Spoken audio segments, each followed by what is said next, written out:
আজকে শোলাকিয়া ঈদগাহ ময়দানে ঈদুল আজহার নামাজ আদায় করতে পেরে আল্লাহর কাছে লাখো কোটি শুকরিয়া।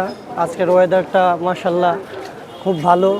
আর আমাদের এই ঐতিহাসিক শোলাকিয়া ঈদগাহ ময়দানের যে ইমাম, উনি সারা বিশ্বের মুসলিম উম্মার জন্য যে দোয়াটা করলেন, খুবই তৃপ্তি পেলাম। আলহামদুলিল্লাহ, আল্লাহর কাছে লাখো কোটি শুকরিয়া। আমি ছোট থেকে এই পর্যন্তই আল্লাহ বাসালে শোলাকিয়া মারে নামাজ পড়ি। দেখা গেছে যে কিশোরগঞ্জের অনেক মানুষ এখানে নামাজ পড়ে, অনেক দূর দূরান্ত থেকে নামাজ পড়ে। এখানে আসলে আমাদের একটা মনে তৃপ্তি আসে, ভালো লাগে। তাই দেখা গেছে যে আমরা এলাকা থেকে আইসা মাঠে নামাজ পড়ি, এটা আমাদের কাছে অনেক ভালো লাগে। ঐতিহাসিক শোলাকিয়া ঈদগাহ ময়দান দেশের বৃহত্তম ঈদের জামাত অনুষ্ঠিত হচ্ছে। এই জামাতে নামাজ পড়ার জন্য শুধু রাজবাড়ী থেকে আসছি।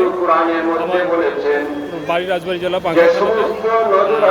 শিশু সন্তানকেও সাথে নিয়ে আসছি এই বৃহত্তম ঈদগাহ ময়দানে আমরা স্মৃতি ধরে রাখার জন্য এবং একসাথে নামাজ পড়লে যে আনন্দ অনুভূত হয়, এই আনন্দটা পাওয়ার জন্য। থেকে আসছি যে নামাজ পড়ার জন্য। এখানে আসে অনেক ভালো লাগতেছে। বড় ঈদগাহ, এখানে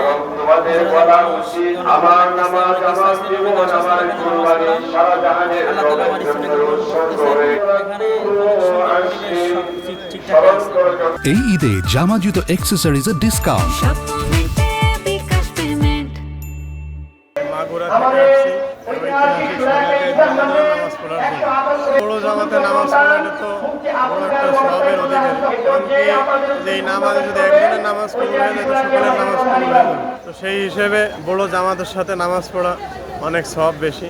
হাদিসে আসছে যে ওই ঈদের নামাজ সাধারণত খোলা ময়দানে বড় জামাত করে, বড় জামাতের সাথে নামাজ পড়ে। সেই জন্য আসছে ইনশাল্লাহ, বড় জামাত হয় এখানে, এই জন্য আসা ইনশাল্লাহ।